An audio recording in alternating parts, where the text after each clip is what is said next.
Support for this podcast comes from the law firm of Davis Malm. Whether you're a developer, property owner, manager, or commercial tenant, their real estate attorneys know the lay of the land, not just the law. Learn more at davismalm.com.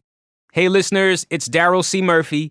Team Common has been off this week, so in place of our regular show, we're bringing you a special redrop of our Earth Week series. Today's episode published on April 20th and brings us to Boston's South End. WBUR Podcasts, Boston.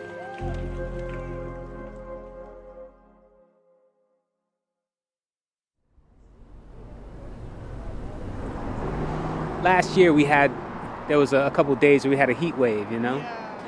What was that like for you out here? It was very oppressive. It was very hard to come out here to even smoke a cigarette. I know it sounds strange, but you know, most places don't allow you to smoke indoors, so yeah, it's very hard. Like, I don't even want to be bothered. That's Boston resident Chatelle Lewis. We met her on her stoop in the South End. It's one of the neighborhoods in the city that can get really hot during the summer. During a heat wave specifically, do you notice that it gets hotter here than other parts of the city? Sometimes it does, yeah, you're right. It does get a little bit hotter around this part of town compared to like other parts of town, like, you know, the other parts of the inner city, like Dorchester and Hyde Park. Yeah, it does get a little bit warmer around here. Yeah. Boston is a heat island.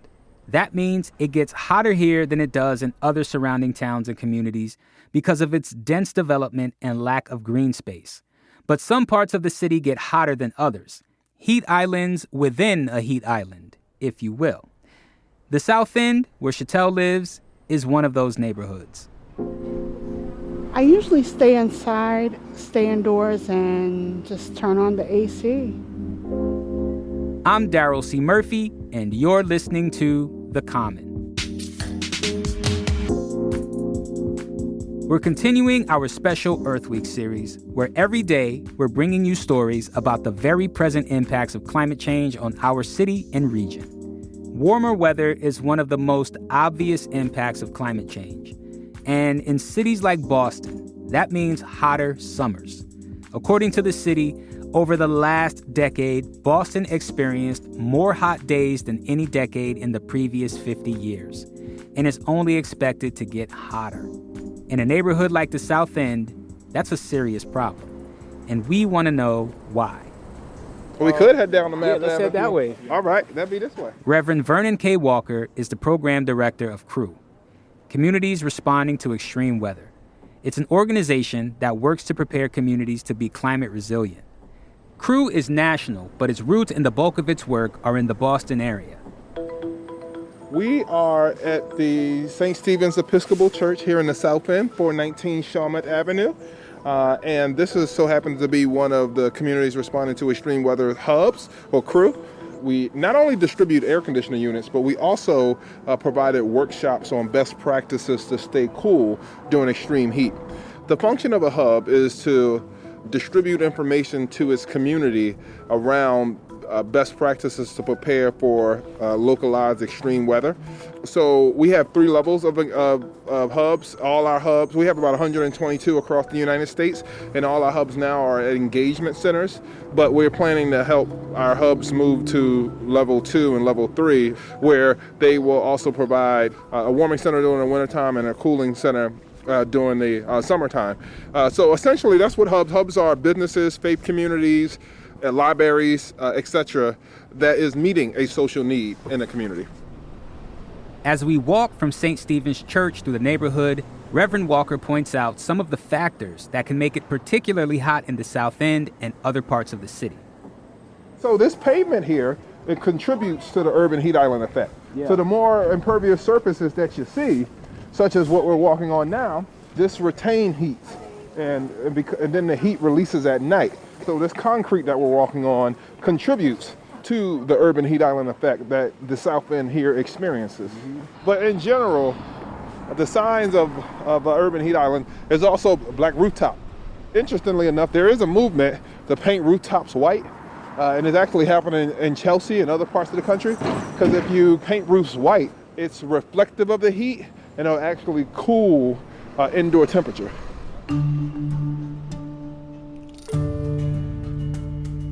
Pavement, asphalt, dark roofs, densely packed together, lacking green space, things like mature trees and parks, it all contributes to one place feeling hotter than another. Again, heat islands within a citywide heat island. The city even created a map to show these hotspots. It's color-coded with the cooler parts of the city in blue and the hottest parts in red, ranging from less than 92 degrees to more than 107 degrees in the daytime during a heat wave. Chinatown, South Boston, Allston Brighton, and of course, the South End contain some of the reddest areas. The city finds that these areas also stay hot longer than other parts of the city. Some pockets even experience high heat for as much as 37 hours. That kind of heat can be oppressive, but perhaps more so for some than others. City data shows more than a quarter of households in the South End bring in an annual income under $25,000 per year. Reverend Walker says it can be tough to manage the impacts of heat when you're living off of slimmer means. When one is suffering from poverty, one does not have the ability to get up and move out of an urban heat island. Also, the paradox with it is one often may not be able to afford an air conditioner. Right. And if one can afford an air conditioner, they might not be able to afford the surge in prices to their electricity bill that will result in them using their air conditioner to stay cool in the summertime. Right. So it's certainly a catch-22.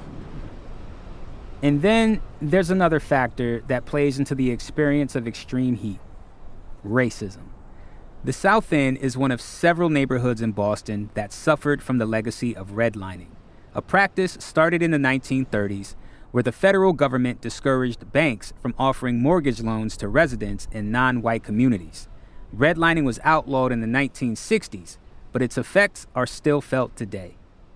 The city finds that during a heat wave, formerly redlined areas in Boston can be 7.5 degrees hotter in the daytime than the rest of the city. And these are communities that experience a lot of harm. So we see how these things all exist simultaneously, therefore creating a vortex of vulnerability and making people that live in those communities more susceptible to asthma and other health consequences because of climate change. Throwing heat in the mix of all of that just makes that just complicates everything, makes it worse. You know? Yeah.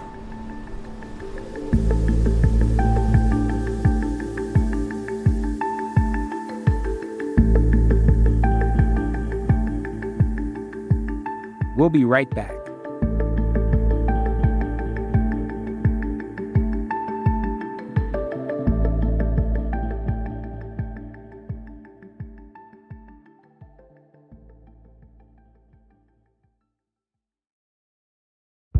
Did you kill Marlene Johnson? I think you're one of the first people to have actually asked.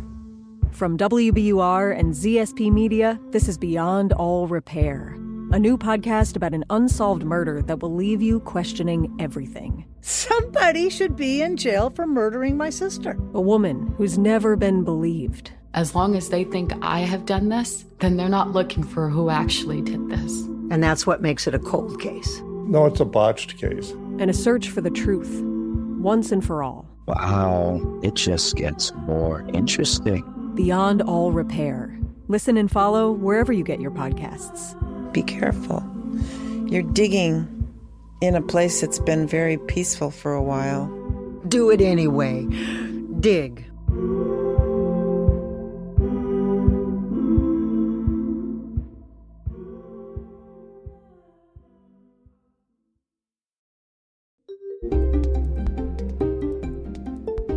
And we're back. Hirsch Bendre, I live in the South End. 8 out of the last 10 years I've been in the South End. Over that time, have you noticed it getting hotter? I feel like I've noticed the climate in general getting hotter. I wouldn't say that I've particularly associated it with the South End. Okay. Right now I'm in an air-conditioned building, so yeah, inside I don't really notice it, and where I work is air-conditioned the entire day.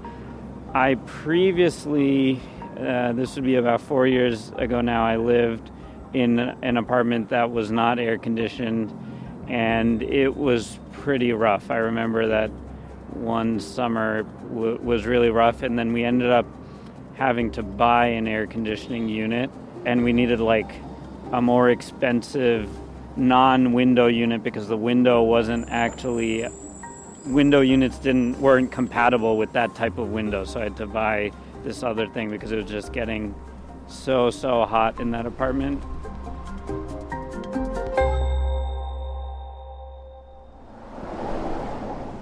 So we're on Mass Ave in Chester Square, a little park, and there are some trees and stuff, but there's still a lot of pavement out here and stuff like that.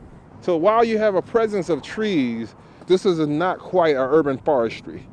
A bit like, for example, around Franklin Park, if you look at the effects of heat, that is very blue. What we showed during our presentations is that climate change is likely to cause more and more hot days. So we know that climate change is intensifying the heat, and it's causing more and more hot days and longer hot days. Heat waves are not going away because climate change is not a new phenomenon. Now, a lot of folks don't realize how the occurrences of extreme heat is a result of climate change. So that's what we're finding. And we find a lot of people that underestimate the seriousness of heat. I want to point out a stat that extreme heat is the leading killer of extreme weather events across the United States. As the statistics bear it out, that it kills more people than flood, it kills more people than rip currents, it kills more people than tornadoes and hurricanes. So extreme heat is the deadliest.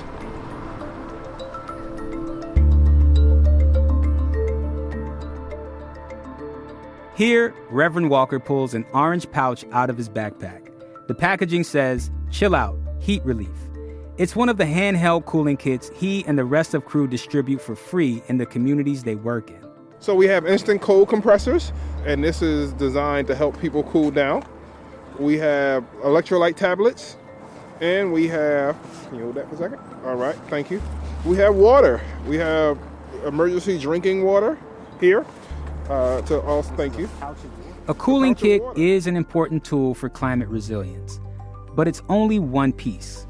In order to survive in our changing climate, Reverend Walker says we have to look out for more than just ourselves. Share with me your thoughts on the role of community in all of this and how folks can work together. Yes, I'm glad you asked that, Daryl. Social connections and social cohesion will be very critical to survival during extreme weather events. So we believe that social resilience is the best way to become climate resilient. So what that looks like is we work with our hubs, and when people come to the workshops, we want to be able to introduce people to each other in hopes that social solidarity can be built.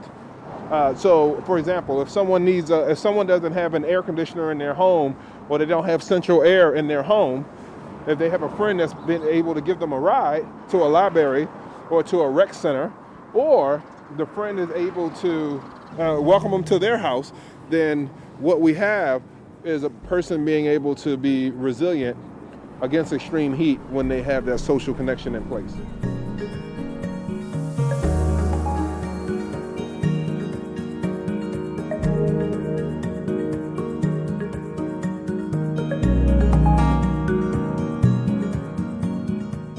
More on Crew and the resources they offer in the Boston area can be found at climatecrew.org. Today's episode is part of our Earth Week series, looking at the very present impact of climate change in our community. Check out the rest of our coverage at WBUR.org or wherever you're listening now. And if you have thoughts on today's episode, email us at thecommon@WBUR.org or message us on Instagram at WBURTheCommon. Today's episode was produced by Caitlin Harrop. I'm Daryl C. Murphy, and we'll be back with more tomorrow.